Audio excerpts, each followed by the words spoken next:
This podcast is proudly brought to you by Term Plus. What I like about Term Plus is its easy to use online platform, giving you access to high-yield term-based accounts, providing consistent monthly income. Owned and operated by Pengana, an ASX-listed company with 23 years of experience, Term Plus is democratizing access to global private credit markets. Visit termplus.com.au to learn more and read the PDS before investing.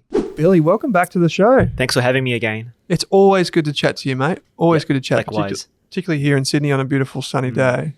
We're going to talk about China v. America, then, now, and future. Basically, I want to do a kind of where we were, where we are, and where could we go? Because as I was just saying to you off air, that I think that I would be doing a disservice to the community if I didn't have wonderful people like yourself on the show to talk about this, because over the next 20, 30 years, this could be a really defining decision of people's wealth creation in Australia. So I'm really eager to get into it, but I'd like to lay some groundwork. Sure. So the first thing I want to talk to you about is maybe if we take the US perspective. Yeah. Since, say, 1900, early 1900s, World War II, whatever jumping off point you want to take it, I'm curious to pick your brain around what you think helped define the US over the last 100 years, whether it's economically or even just purely on a stock market basis. Like, how do you characterize that, say, last 70 years? Yeah, it's a good question. I think obviously not trying to go back into a deep history lesson, but a good point to start will probably be the industrial action or development post World War II. Yep. I think it was a combination of a few things. I mean, very good timing, to say it sort of candidly. But after the World War II, the US came out relatively unscathed. They still had very strong infrastructure, factories, and even in terms of talent and also labor pool, they were probably the most strongest ones. They had a lot of demand coming from European nations, which were obviously rebuilding. They also had strong relationship with the Asian countries such as Korea and Japan, where they saw a lot of demand as well. So it was probably like a very good timing in sort of that environment where they had this really strong build-up, I guess, of the manufacturing and talent capabilities. And I guess that was also combined with very strong, I guess, apart from market demand, with some sort of regulatory as well. They had, I guess, for the war times, they had something called the GI Bill, which meant that a lot of the returning soldiers actually had very strong educational opportunity, which also, again, built up the talent as well. And I guess this was also combined with the fact that there was a lot of private investment innovation. We got the DARPA, we got NASA, we got Dell, which invested heavily in innovation, and that drove it further. And I guess just to sort of fast forward, that's when we sort of reached into the 80s or, closer to the 80s, where we had the strong capital development with the NASDAQ exchange developing. And that just created a huge capital pool. So I think just to sort of put it very, very short, it's like, they had a very good infrastructure built up. They had very good talent and labor built up. And then finally, they had that private infrastructure, private investment, and also that capital helping. And that really developed what we see now, a very strong, innovative environment. Yeah, and then, 80s, 90s, 2000s, the internet just blew things up, right? Like it became a huge opportunity for the United States. I was looking at the numbers in the lead up to today's conversation. I was amazed at this stat, but I've been hearing it with the tariffs being thrown around, that I can't remember where I got this stat from, so full disclosure on that. But China's manufacturing was worth approximately 4.6 billion in 2023, I think this was, versus the US's 2.9 billion, which puts it in second place, just ahead of the European Union as a bloc. Sure. And that reminded me that the US is still a powerhouse in terms of manufacturing, in terms of products and services. I got to admit though, like I recently ordered a new Tesla, Billy, and it's come from Shanghai. Great. Yeah, so that's probably an illustration of the brand being a US but made in China, which is fantastic as well. Now let's take a different perspective on this. How is China's rise? So maybe if you took it at a similar time or whatever you want to jump off at, how is China evolved in that time? Yeah, I think I think the starting point would probably be a little later. I think China's probably modern development came a little later, closer to the 70s, maybe post the Mao Zedong era, where probably the leader then at that time was Deng Xiaoping, and he probably was the one that really tried to modernize China, bringing capital in, opening the companies as well. And I think at that time, he was building it more from a manufacturing perspective and gradually into more of infrastructure, urbanization, and then gradually into more of an innovation area. And just sort of sorry for being like so fast in moving sort of into that level. But how I see it is that if you really wanted to compare how we discussed about US before, I think I would see US innovation development more of a bottoms up, where they had that capital market drive, we had that market demand during the post-war era, and then that private company investing. Whereas if you look at China's sort of development innovation since the 70s, it was more top down. So it was more state driven, it was more regulatory and policy driven, assigning national champions, assigning these companies to be very specific and be leader in EVs, internet, batteries, whatever. And that drove it down within scale. So I think I'm not saying arguing which one's better, but in terms of what we're seeing with China is that they were able to do this within, let's say, 40 years since 70s, and whereas the US had to use 70 years. So I think there's that element of maybe that top-down approach expedited China's innovation capabilities. And I guess they're very similar levels now in terms of like what you said in manufacturing, infrastructure, and to an extent, even innovation from a patent perspective.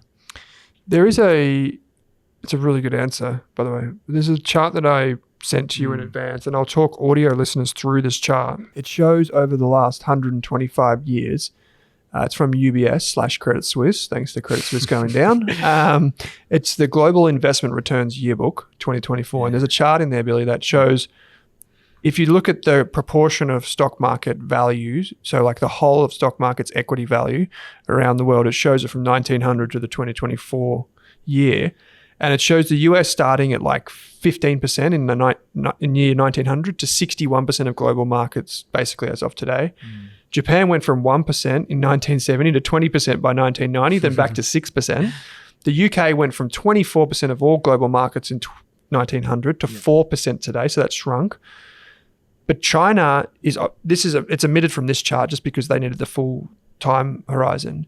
But this makes me think, based on everything you've just said, and what we've spoken about previously when the Dragon ETF was launched, we did an episode about that, is where to from here? Like, I guess maybe we don't need to go into the where to actually right now, but I'm curious about how you think about the stock market and the US's stock market dominance over that period based on everything you've said so far. I know it's a bit of a wishy-washy question, but what do you make of the dominance of the US stock market in particular?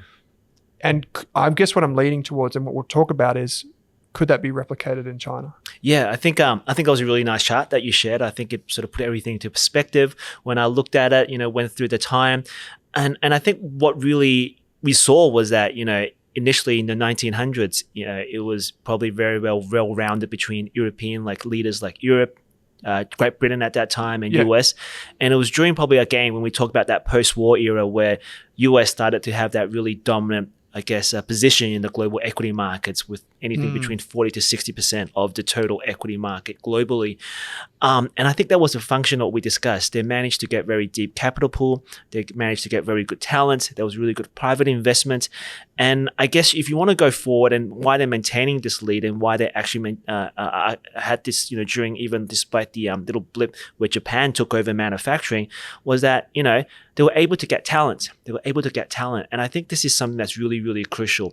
So for me, looking at that chart from maybe 1900 to current, whether or not there's going to be any change or shift, it would really depend on which areas where we're going to see talent, which areas where we're going to see larger capital investments, or even which areas we're going to see the most value add. And I think one example, which I'll draw from your chart, was that we actually saw a very huge spike in the US equity capital market during the 1920s. And there was no innovation then, but that spike was actually the consumer boom during the 20s where all the people in the US were buying cars. And that's when Ford and all the US car manufacturers started growing really big. And so to me, for the next I guess, big area of growth in terms of the equity capital markets, do we have something value that's brewing up? Is it something like the car auto market? Is it something that's to do with internet? If there is a big value market creation, I think that's where we're going to see that sort of big increase. It could be the US, it could be somewhere in Europe, it could be Asia, but that's where I will be looking to. Everything that you're saying makes me think of the switch from infrastructure build out in China to the consumer-driven economy that we've seen over the past 15 years, say. I know you've spoken about this a lot, and including here with me, is why doesn't the economic growth of China translate into stock market performance? Yeah, and that's a question I get a lot of times. I mean, I've been pitching China for the last 15 or so years, and every time, especially when I promote China equities, outside of China, it's the question. It's like, Billy, if I bought the Shanghai Composite Index, it would have been up, for 5 years and then down, and right now I would have made no money. And that's a very common question, and that's correct factually as well. And one thing I always say is that if you look at China equity market does not truly reflect the Chinese economy. And the whole basis of that is because the Chinese economy, about 70% or 60% are small, medium enterprises. These are the small companies that are really driving the economy, and they're the ones that's not listed. They're the ones that are not listed. And so if you're trying to buy the overall stock market just to get those reflection of the growth, it's going to be very, very hard, and there's going to be a mismatch. So whenever I've promoted China or discussed about China opportunities in terms of investments, it's always about policies. What are the current policies that are driving the growth and opportunity in China? Where's the value created? Because these are all policy driven, and we have to understand this because of the Chinese government, the nature, the narrative. It's all policy driven. And I think we've discussed this before. If you look in the 80s, it was maybe manufacturing. We moved from manufacturing into infrastructure, urban development, and that's when you'll be investing in manufacturing properties, right? And then you move into more consumer and digital assets, and then that's when you stop investing in property and invest more in digital assets. So there are phases in China where you have to really identify where the government policy supports are. And I think that's the key to finding, very strong structural opportunities in China. And these could go on for multi-decades. We saw the manufacturing go on for 2 to 3 decades. Yeah. We saw the urbanization go for 2 decades. And we've already seen the China digital economy go for about 2.5 decades already. Yeah, it's interesting because like you said, it comes back to that point that you made about bottom up versus top down. Yes. Like in those traditional Western capitalistic markets, it's you boil the ocean and then there's enough capital swirling around and eventually the Apple computer company comes up or the Microsoft is started by Bill Gates and you can invest on the way up. But when there's top down, I think that's probably the misunderstanding, I would say, from a Western investor looking in is, well, how do I know? What am I, which policy's next? Could the goalpost be shifted? That type of thing. Yeah. I know, maybe we can just talk quickly about Dragon. Yep. This is the ETF, just to switch gears. Sure. Because I know you played a huge role in that, and it was super popular when we talked about it on the show, which is the China Tech ETF. Yeah. DRGN? Correct. Yep. I'm having one of those days where I'm getting my letters mixed around. But so Dragon, right? So you helped design that. How does that fit into what you're just saying about the top-down initiatives? Like where does that fit? Yeah, so thanks again for sort of noticing this. So the our Dragon Fund, DRGN, which is the Global X China Tech ETF.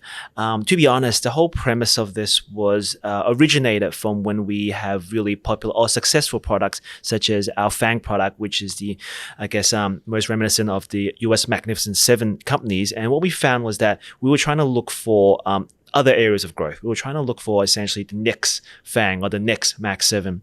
And while we're going through this process or while we're going through this exercise, we realized that a lot of growth, a lot of value, a lot of quality were coming outside of the US and potentially even in China.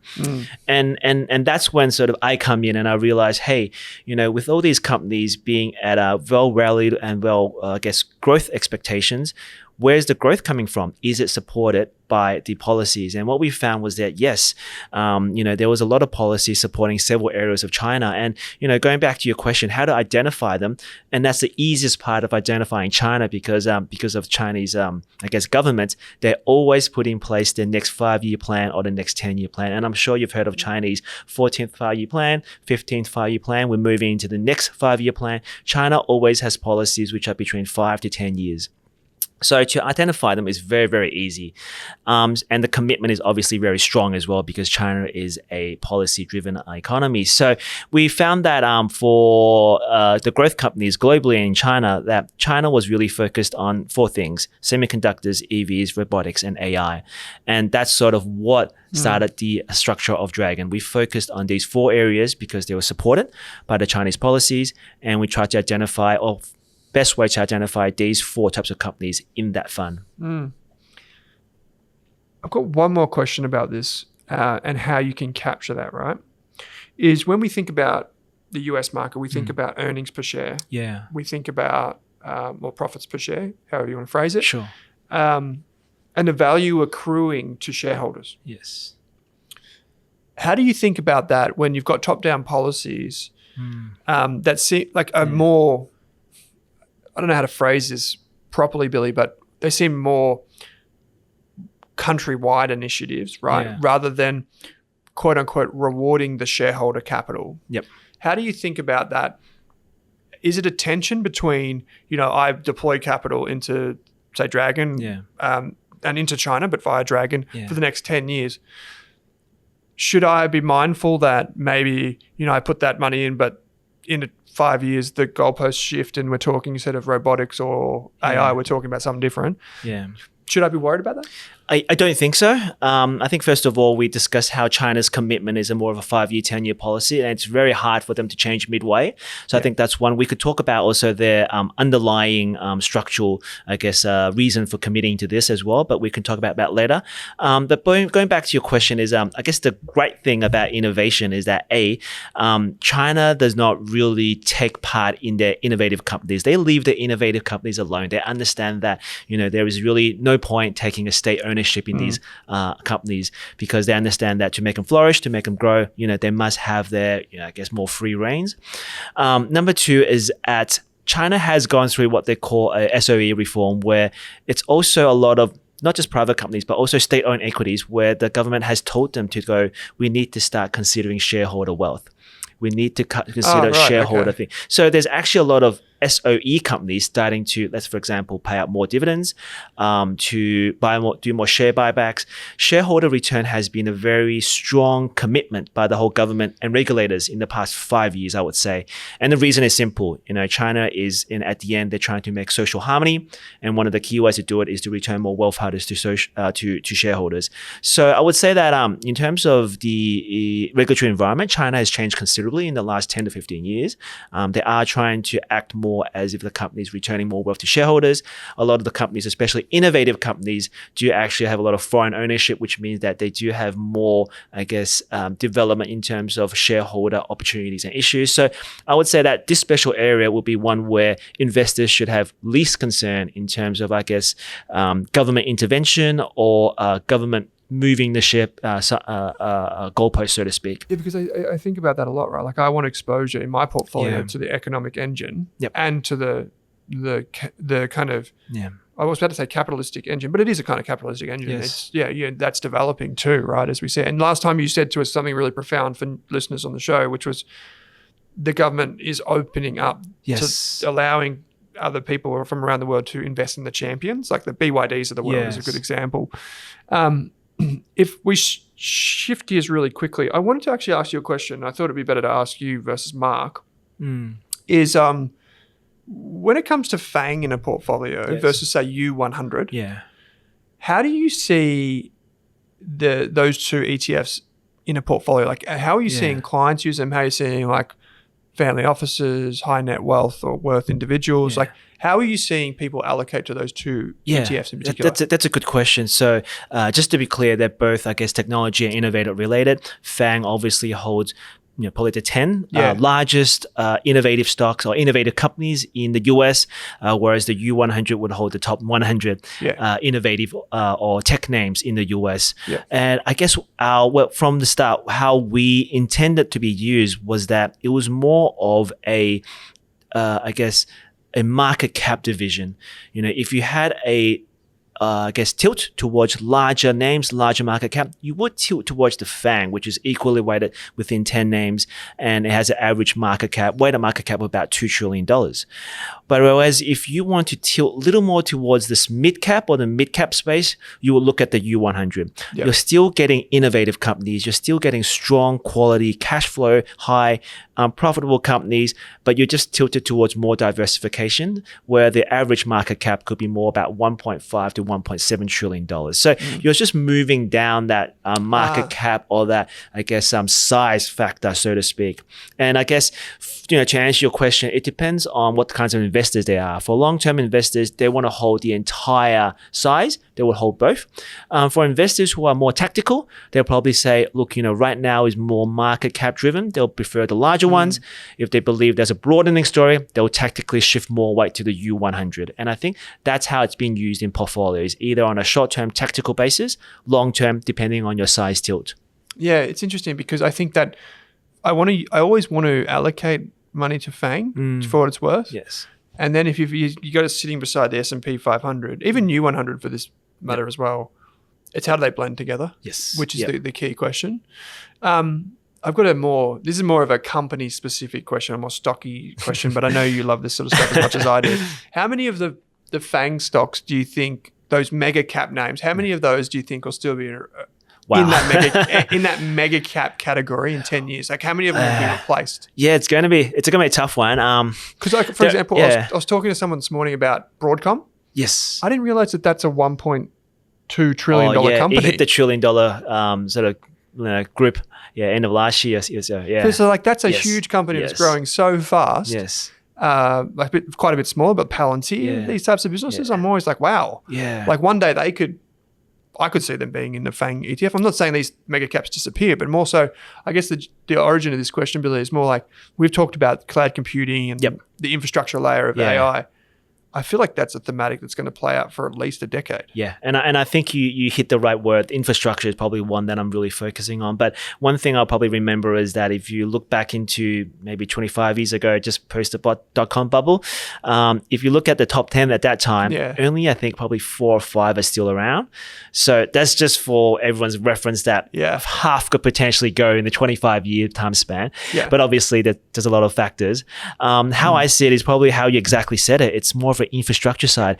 Did these companies try to build an infrastructure? Was there an intent to build an infrastructure, or was it just to drive near-term earnings? And I think a really good example is I believe that Amazon could potentially still be one of the top 10. Maybe in 10 years' time. And the reason is because they do have that very strong view of investing for the future. One example I always provide to clients, if you look at 15 years ago, Amazon was the first to invest in cloud, and everyone hated it. I still remember doing the models for it, and all the clients were saying, why are they investing in this? It was losing money on a quarterly basis, losing cash. It wasn't making any revenue. 7 years later, it took about 7 years before it actually broke even. And it took another 7 years before Amazon Web Services, which is their cloud investment, is now one of the largest earnings contributor on the bottom line for Amazon. So I think I really enjoy companies that build the infrastructure, that has that long-term view, that invests for the future. And I would say right now, we have companies like, I think Alphabet's doing a really good job investing in the future. Microsoft is just obviously a very, very strong name as well. Amazon is probably one that I probably have confidence that these will be around. Yeah. It's interesting because if we switch back to China, I know one of the initiatives put forward by the government was to basically have an operating system like Microsoft or iOS that was Chinese made. Sure, yeah. Right. And that's, from my understanding, Billy, that's like now past 20% of the computing market. Yeah. Because I always thought that was going to be the hardest thing to change. Is like, how do you change away from Microsoft, or how do you move away from this Apple computer in front of me? But it seems to be in motion across the pond. You recently wrote in an article, you said that inference in AI systems within China is now 90% lower than the US. Yes. Last time we spoke, we talked about this with DeepSeek. But like, how does that happen? Yeah. So, well, look, it's real. I get a lot of concerns whether it's real or not, but it's real. It's been documented. It's a white paper that everyone can look at. It's an open source code, so it's real. There's no, I guess, a challenge in that. But the key is to note that there's very specific parameters we have to look at. But to answer your question step by step, is the first thing that we've realized at DeepSeek is that there was in certain processes which they used to make it cheaper or faster to reach a certain level of, I guess, intelligence for large language modeling. And one of them is called distillation. So distillation is essentially using your model to learn from other models. So what they essentially used was they distilled their DeepSeek model into, I guess, other forms of models, such as whether it be Gemini, we don't know, or whether it be ChatGPT. So there was that learning curve that increased the speed, which is great. I mean, the whole point of global innovation is about learning from each other. Yeah. But number two was really also about trying to minimize the effort. And this is really something that DeepSeek tried to do. And what that also meant was that they weren't trying to go for a general purpose large language modeling like ChatGPT. You can use it for everything. Yeah. So they really tried to improve their DeepSeek just for specific purposes, whether it be coding, whether it be specific actions, which is why they were able to achieve very strong results from specific actions. So that's to be very, very clear. And because of that, they were able to use cheaper hardware. Which all comes back together that, because they were so focused, they used leveraging of other models, they were using cheaper hardware, and that just came to the 90% cheaper costs. Interesting. And interestingly, many other, I guess, large language modeling are trying to use this factor as well now. I think with the exception of maybe Gemini or even ChatGPT, other large language modeling are trying to be more focused and trying to, I guess, save costs right now. Yeah. Isn't that fascinating? Like we see that with like, there was actually a tweet from Elon Musk, of course. I think he's the only one that still tweets. But he came out with something, and he subtweeted XAI, which creates Grok, which is their big LLM. Yep. And he was saying that he thinks that obviously he was going to talk his own book and say that Grok 4 surpassed like all the other models. Yeah. But he said, the biggest biggest competitor to us is the Chinese models. Yep. He's like, I don't think about anything else other than the Chinese models. Yeah. And it was crazy that he would call that out. I mean, obviously he's got a bone to pick with OpenAI and Sam Altman, but at the same time, he was like, no, it's the Chinese models that we've got to look out for because those are the ones that are moving the fastest. Yeah. And that was really remarkable, I think, for him to say. I think so. And I think what the market needs to understand is that, we might go into a world where it's not just a one winners take all, it's not because of ChatGPT, Grok, or even XAI. We might see very, very large amount of different large language models for different purposes. And something I always convey to clients is, at the start when we had the smartphones, everyone thought it was going to be a one app to rule it all. Yeah. But no, we had a moment where we had all these apps. You would have this app for restaurants, you have this app for search. Just we have to imagine that we could have multiple large language modelings for different use cases, and I think that's what China's doing right now in terms of more focus on certain areas. Yeah, cool. If I was to ask you, so I've got a 20-year time horizon, right? Just assume I'm like a high growth investor. Yeah. Roughly speaking, what would you say is a reasonable allocation to the Chinese market, however it may come, like if it's through tech or just broad-based or whatever. Yeah. Here in Australia, broadly speaking, what would you say is reasonable? Well, it's a tough one.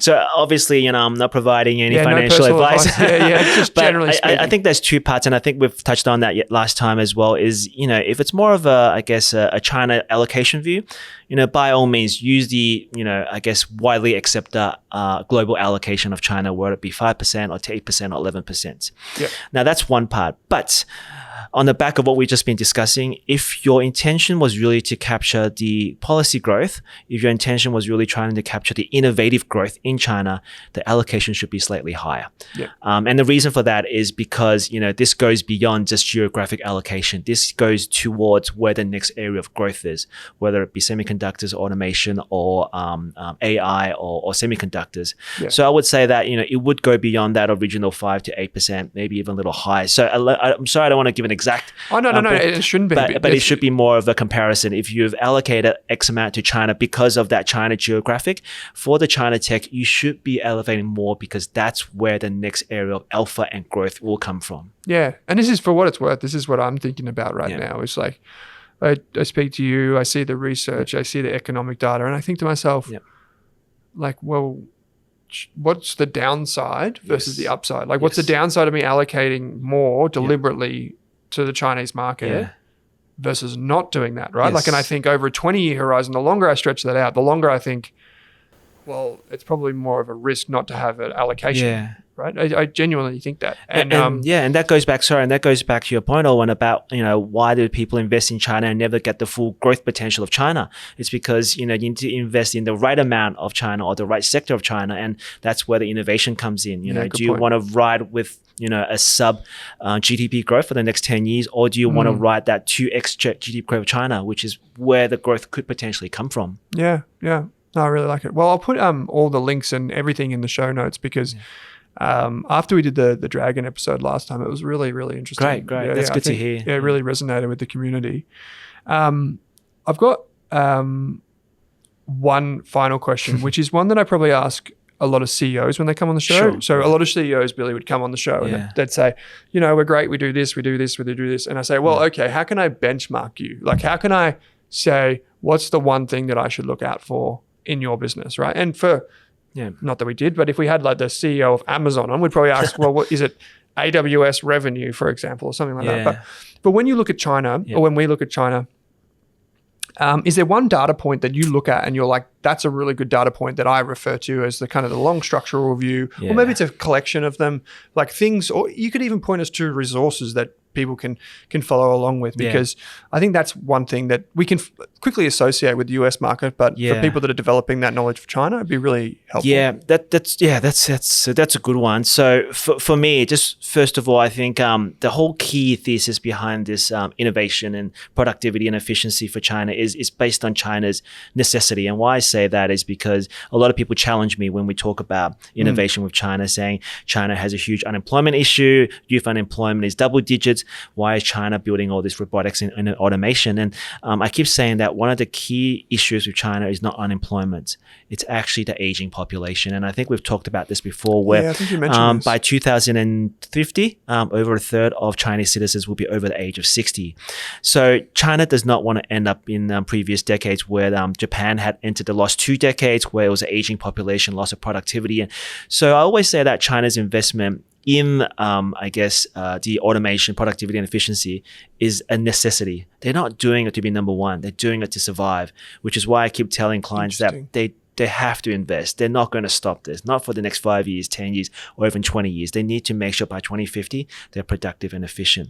So having said that, that's a precursor to answer your question, is that as long as for China about policies, they keep focusing on innovation. When you look at the upcoming, China Politburo meeting, they have to mention about innovation. They have to mention about facing that aging population issue. Once they stop mentioning this, that's when I will start getting concerned. Whether or not they're on the right path. Okay. I don't think there's any economic data that really sort of matters that much. Again, I think China is a policy-driven market. Yep. So I would say that we really have to watch all the major meetings and parties in China, which happens probably about 3 to 4 times a year. And as long as they mention, innovation, digital economy, those are the 2 things we need to watch out for. And interestingly, just for additional, is that a lot of the Chinese analysts, what they focus on is whenever there's a readout, they focus how many times these words are mentioned. And as long as it's increasing, it's a good thing. Okay. Eventually, it will just be innovation. Yeah. No, that's great, mate. You've made a very, very convincing case for people at least to pay attention. Yes. And I think that's what really struck people last time, and I think they will after listening to today. And I really appreciate you digging deep into what you know and the data to come today and to bring that forth for everyone. So I'll put links in the show notes once again to all of the ETFs that we mentioned. Great. But Billy, once again, I really appreciate you joining me. Yeah, thanks. Always happy to join. Thank you. Thanks for watching this episode of the podcast. If you want to hear more from us, you can get daily videos and podcasts on Rask's YouTube channel. Or if you want to enroll in a free course on investing, property, business, money, you name it, you can join over 34,000 other students and enroll in a free course on the Rask website. Simply head to www.rask.com.au and follow the prompts. Thanks for watching this Rask podcast.